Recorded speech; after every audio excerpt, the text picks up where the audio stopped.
Hello everyone, so this is my playbook and here you can see it is going to be executed on Ansible client 2 and these are the roles defined in this playbook. So before to execute this playbook, let me just check few things from my client 2. So first let me check on which port SSH is listening. Sudo ss-tlnp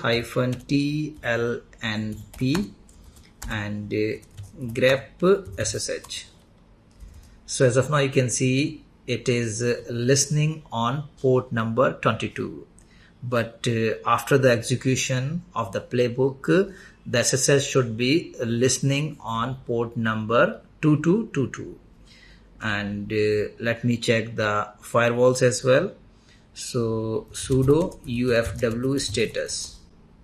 So this package is not installed on this system. So first it is going to install this package and after that it is going to set the rules as well. ID DevOps. So this user account is already existing. Let me remove sudo user del-r DevOps. So it has been removed. ID DevOps. Now coming back here, this is my Ansible server and let me try to access the client using SSH Ansible client 2. So I'm able to access my client and here it is using the default port of SSH, that is 22. So let me exit from here. Now I'm going to execute the playbook. So Ansible -playbook -i, you have to specify the inventory file. Make sure the Ansible client 2 should be existing on your inventory file.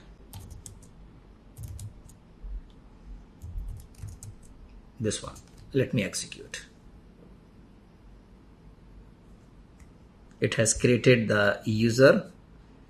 Time zone was already set. It has not done anything. Now it is trying to install the firewall package. That's done. And also allows the SSH port on 2222 and everything done. Yellow means it has done something on the client machine. Now I'm on this system. Let me try to access my system using default port, that is 22. It won't allow you because the port has been changed on the client machine. So friend, that's all for this lecture. In the next lecture, I'm going to log into my Ansible client 2 and will show you what all the changes has been done.